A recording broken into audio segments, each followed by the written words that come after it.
네, 여기서 선생님이 이번에 5번째로 찍을 부분은요, 경우의 수예요, 경우의 수. 우리가 경우의 수를 배울 건데, 앞에서 여러분이 사실상 쉽게 이해할 수 있는 부분들은 조금 넘어가고, 여러분이 조금 헷갈려하는 부분들 위주로 선생님이 조금 이 동영상을 찍으려고 하는데, 여러분이 일단 가장 봐야 되는 거, 첫 번째로, 실질적으로 우리가 경우의 수가 뭔지, 경우의 수가 말 그대로 경우의 수 어떤 사건이 일어나는 그 가짓수를 경우의 수라고 합니다. 그래서 뭐 사건은 뭐 동일한 조건에서 반복해서 일어나는 뭐 이러저쩌고 경우의 수는 뭐 이런 모든 가짓수 이런 거 있는데 별로 안 중요해요. 그래서 포인트로 몇 개 짧게만 짧게 몇 개만 잡고 가겠습니다. 이제 사건 A 또는 사건 B 그리고 이번엔 사건 A이고 사건 B 이렇게 한번 보도록 할게요. 오케이?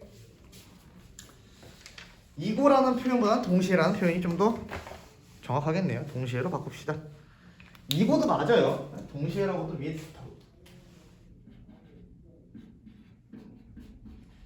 이런 거예요. 일단 이런 문제들이 정말 많이 나와요. 예를 들어 음료수 3개와 빵 4개를 고르는 경우의 수 이런 거예요. 이제 이런 거는 또는으로 들어가는 거고요. 예를 들어 주사위를 2개를 동시에 던지는 거예요. 그러니까 이거의 차이를 일단 간단하게 먼저 얘기할게요. 우리는 사건 A라는 수가 나올 수 있는 경우의 수는 M가지라고 할게요. M가지. 그리고 사건 B에서 나올 수 있는 경우의 수는 N가지라고 할게요. 오케이? 일단 결론부터 얘기하자면 우리가 또는 이라는 말은 얘와 이 사건과 이 사건이 별개로 일어난다는 거예요. 뭐예요? 또는 이라는 말이에요. 한글을 한번 잘 생각해 볼게요. 사건 A가 일어나고 아니면 B가 일어나는 거예요. 여기 선생님이 예시를 한번 들어볼까요? 선생님이 빵 3가지와 음료수 4가지가 있는데 여기서 빵 또는 음료수를 고를 수 있는 경우의 수. 빵 또는 음료수를 구할 수 있는 경우의 수는 몇 가지예요? 빵은 3가지죠. 그리고 우유는 4가지예요. 음료수는 4가지예요. 그래서 총 모든 경우의 수가 7가지예요. 오케이? 얘로 볼 거예요. 똑같은 말인데 우리가 이고가 들어가나 또는이 들어가나 이고가 들어가나 차이를 보기자는 거예요. 결국에는 얘는 뭐예요? 또는이 들어가면 더해준다는 거예요. 그래서 n 플러스 n가지가 나와요. 이 사건 A를 또 경우의 수를 m가지라고 놓고 얘를 n가지라고 놨어요. 오케이? 그러면 여기는 이거는 뭐예요? 선생님이 얘기했죠? 이거는 곱하기예요. 동시에 일어나는 거예요. 일단 결론부터 얘기할게요. 그래서 얘는 m 곱하기 n가지가 총 경우의 수가 되는 거예요. 또는일 때는 더해주고 이고 동시에는 곱해준다. 그러면 똑같은 말을 가지고 또는과 이거를 가지고 이 차이를 한번 볼 건데 한번 선생님이 빵 3개를 그려봤어요. 이게 빵이에요. 노란색이 빵입니다. 그리고 음료수를 빨간색으로 한번 해볼까요? 종류가 다른 음료수예요. 음료수가 있어요. 봐봐요. 선생님이 이걸 사건 A라고 놓고 얘를 사건 B라고 놔볼게요. 오케이? 그럼 사건 A에서 빵을 고를 수 있는 경우의 수 3가지고 음료수를 고를 수 있는 4가지예요. 지금 말을 그대로 그림으로 옮겨온 거예요. 그럼 총 선생님 빵 또는 음료수를 고를 수 있는 경우의 수라고 있어요. 빵 또는 음료수니까 이게 전체 7개죠. 이 전체에서 얘 고를 수도 있고 얘 고를 수도 있고 얘 고를 수도 있고 얘 고를 수 있고 얘 고를 수 있고 얘 고를 수 있고 얘까지 고를 수 있어서 총 7가지인 거예요. 그래서 이게 빵 또는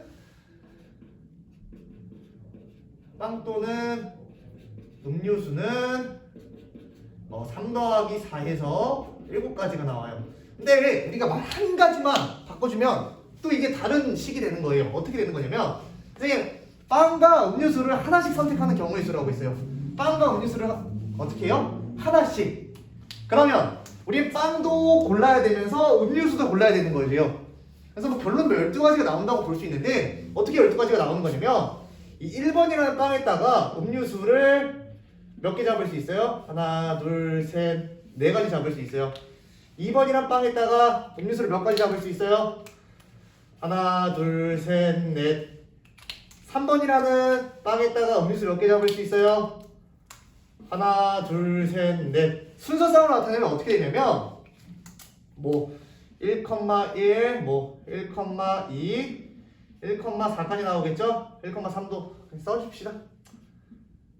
1,3 그리고 2,1, 뭐 2,2, 뭐 2,4 나오고요. 뭐 3,1 쭉쭉쭉 가가지고 3,4 총 12가지가 나온다요.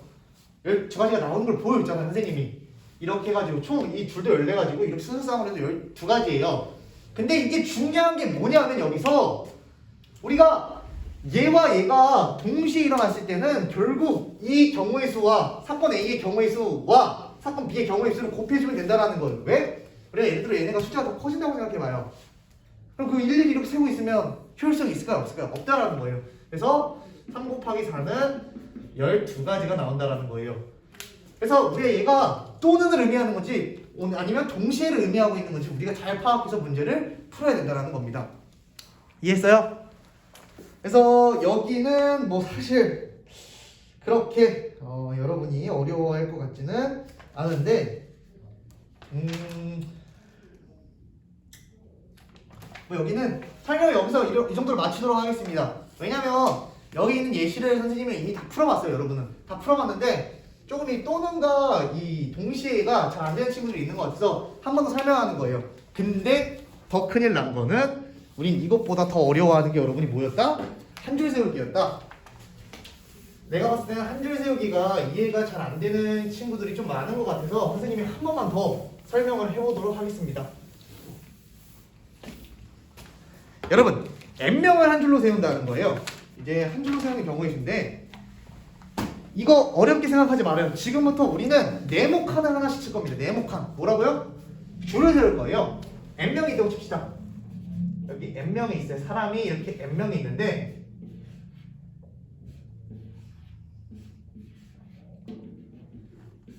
총 얘도 n자리가 있다고 생각을 할게요. 여기 칸이 n칸이 있는 거야. n칸이라고 할까요? n자리라고 얘기해도 되고. 그러면 선생님이 지금부터 얘네를 줄을 한 명씩 세워줄 거예요. 줄을. 어렵게 생각하지 말자고. 그러면 n명이 있잖아요. n명 중에서 여기 한 명 집어넣을 수 있는 경우에서 뭐 있을까요? n명 중에서 아무나 한 명 데리고 와서 집어넣으면 되는 거 아니에요? 그럼 여기서 n이 나와요. 오케이? 그 다음에 생각을 해보는 거예요. 여기 한 명 이미 채웠어. 그럼 n명 중에서 몇 명 빠져야 돼요? n명에서 몇 명이 됐어? n명에서 한 명 빠졌으니까 n-1명이 되겠지. 그럼 n-1명 중에서 한 명 아무나 데려와도 돼요? 안 돼요? 돼요. 여기 뭐가 되겠어요? n-2가 되는 거예요. 그러면 n-2명에서 또 한 명 빼주면 아이고 이거 잘못 썼다. n-1이 되는 거죠? 오, 선생님 마음이 급해가지고 n-2라고 썼네요. 그럼 이제 n-1명에서 또 한 명 또 빠진 거야. 그래서 n-2명이 됐죠? 여기서도 몇 명이 들어오는 거예요? n-2명이 들어오는 거야. 오, 알겠어요? 끝까지 가면 아니, 빵명이 들어올 수 있을까요? 좌석도 n자리였고 사람도 n자리였어. n명이 있었어. 여기 마지막에 들어올 수 있는 건 얘예요. 책에 나온 설명이 n 곱하기 n-1 곱하기 n-2 곱하기 쭉쭉쭉 가다 보면 1이라는 게 이런 표현을 의미하는 겁니다. 오케이? 그다음에 두 번째 볼게요. 두 번째. 이번에는 문제가 생겼어. 이번에는 사람은 많은데 좌석은 2명밖에 없네. 이번에 똑같이 n명이 있다고 생각해 봅시다. 더 쉬워요. 여기 맨 처음에 들어올 수 있는 건 n명 중에 아무나 한 명 끌고 와. 끌고 오면 여기 n명 들어가겠죠? 오케이? 그럼 여기서 한 명 끌고 와버려가지고 n-1명이 됐다고. 그럼 여기 n-1명 중에서 또 아무나 한 명 끌고 와. n-1이 되는 거죠. 그쵸? 그리고 얘가 뽑은 거와 얘가 뽑은 게 동시에 뽑아져야 되는 거예요. 같이 이루어져야 된다고. 그래서 얘는 몇 가지요? n 곱하기 n-1이라고요. 오케이? 그러면 3칸까지만 해볼까요? 3칸?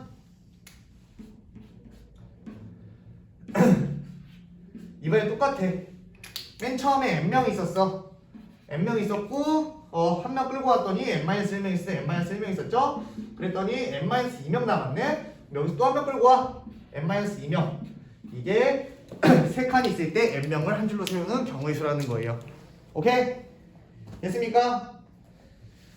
근데 이제 또 문제가 생겨요. 갑자기 이웃한다 라는 말이 나옵니다. 이 이웃한다라는 거는 정말 여러분한테 중요한 의미를 내포하고 있는 거니까 선생님이 A, B, C, D라는 사람 4명 있다고 생각을 해볼게요.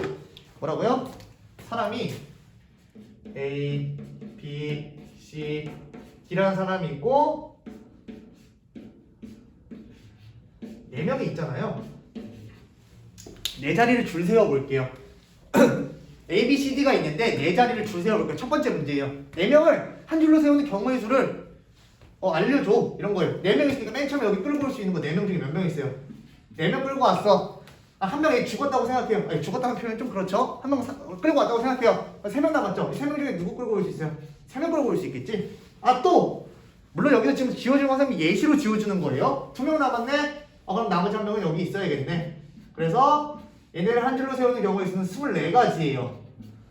이제 문제가 이렇게 나오면 너무 쉽다라는 거예요. 근데 이제 문제가 또 어떤 식으로 나오냐면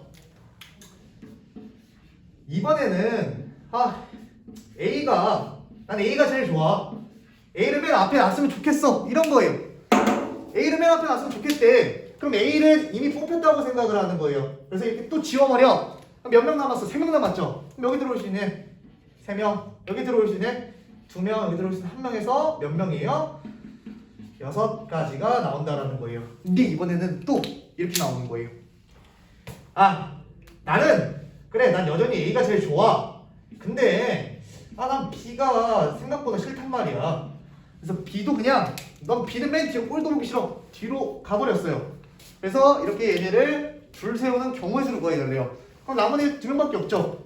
여기 2명 들어가고 여기 1명 들어가서 경우의 수는 2가지라고 하면 될까요? 안 될까요?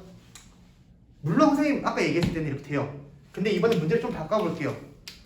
선생님 아까는 A가 맨 앞에 B가 맨 뒤에 했으면 지워버리면 되는데 문제를 볼게요.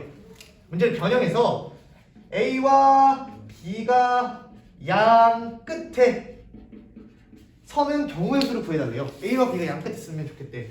그러면 A가 여기 있어도 되고 A가 여기 있어도 되잖아요. 어떻게 쓸 수 있어요? B A죠.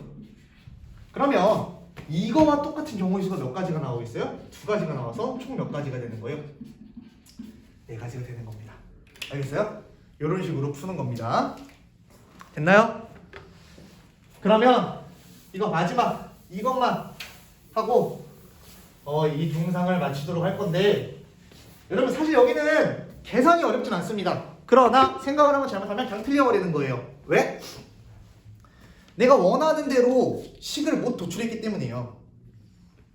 그러니까 꼭 선생님과 비슷한 사고방식을 모르겠으면 그냥 외워버려요. 어차피 몇 개 안 돼. 몇 개 안 되는데 선생님이 A, B, C, D, E, F라는 학생이 6명이 있어요.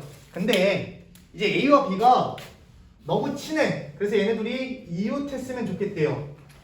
이웃한다는 게 뭐냐면 옆에 꼭 붙어 있어야 된다는 거예요. A와 B는 어렸을 때부터 너무 친해가지고 선생님 저희는 자리를 만들고 싶은데 A와 B는 꼭 같이 붙어 있었으면 좋겠어요. 이런 거예요. 그러면 선생님이 지금 이렇게 얘네를 하나로 묶었죠. 학생은 6명인데 얘네를 하나의 세트로 묶어준 거예요. 오케이? 그럼 선생님 지금부터 학생이 몇 명이라고 생각할 거냐면 하나, 둘, 셋, 넷, 다섯. 결국 5명을 어떻게 해주면 될까요? 5명을 한 줄로 세워준다고 생각을 해볼게요. 그럼 5명 중에서 맨 처음에 뽑을 수 있는 애 몇 명 있어요? 5명이 있겠죠. 그 다음에 여기 4명, 여기 3명, 2명, 1명 있어요. 오케이? 그러면 이게 모든 경우의 수 몇 가지예요? 120가지예요. 이게 정답일까요? 아니란 말씀. 왜 아닐까요? A와 B가 분명히 하나의 세트인 건 맞아. 근데 A랑 B랑 자리를 바꿔도 돼요? 안 돼요? 예를 들어 맨 처음에 첫 번째 이 120가지는 A와 B가 이렇게 섰던 게 120가지가 나온 거예요. 근데 BA로 서도 돼요? 안 돼요? 되죠? 이것도 몇 개 나올까요? 120까지 나와서 결국 120 곱하기 얘네 자리를 바꿔줬을 것까지 포함해서 420까지가 나온다는 거예요. 알겠나요? 이해했어요? 하나로 생각해주긴 하는데 얘네들이 자리 바꿔주는 것까지 생각해야 된다. 오케이? 마지막! 이번엔 3개를 묶어볼 거예요. 3개. 선생님, 저희는 진짜 3명 없으면 안 돼. 선생님, 우리 진짜 3명이서 너무 친해. 이렇게 안고 싶어요. 오케이, 너희끼리 앉아라. 그럼 선생님이 사람 몇 명이라고 생각하는 거예요? 1, 2, 3, 4라고 생각해 주는 거예요. 그럼 칸을 몇 개 만들면 돼요? 4개 만들면 된다고. 그럼 맨 처음 4명 중에서 한 명 끌고 와. 그 다음에 또 한 명, 그 다음에 또 한 명, 그 다음에 또 한 명. 몇 가지 나와요? 24가지가 정답이 당연히 아니겠죠? 그럼 이제 여기서 여러분이 머리를 쓰는 거예요. 야, 아까 2명이서는 이웃했을 때 곱하기 2 해줬으니까 3명이서 이웃해줄 때는 곱하기 3을 해주면 되겠네. 이렇게 해서 곱하기 3을 하는 순간 틀려버린 겁니다. 선생님 3명 먹고 쓰니 곱하기 3 해주면 되는 거 아닌가요? 라고 얘기할 수 있지만 여러분 아까 왜 2개를 곱해준 거냐면 A와 B, B와 A 이 2가지밖에 없죠? 근데 3명일 때는 어떻게 나올까요? 3명일 때는 한번 봐볼까요? A, B, C, A, C, B, B, A, C, B, C, A, C, A, B, C, B, A. 얘네가 자리를 앉을 수 있는 경우의 수는 총 몇 가지예요? 6가지야. 그럼 우리는 어떻게 해줘야 돼요? 24가지에다가 24가지에다가 6으로 곱해야 되는 겁니다. 그럼 몇이에요? 144가지가 정답이에요. 오케이? 이해했습니까? 얘를 왜 2명이어서 2로 곱해준 게 아니라 실제로 바뀌어지는 게 2가지밖에 없었다고요. 자리가. 얘는 몇 가지나 나와요? A, B, C 앉아도 되고 이렇게 해서 6가지나 나온다. 그래서 3명을 할 때는 6가지가 나와요. 3명 이상으로는 잘 안 나옵니다. 그래서 일단 이것까지 완벽하게 이해를 했으면 좋겠다 라는 겁니다. 알겠나요? 여러분이 이것까지 꼭 해왔으면 좋겠어요.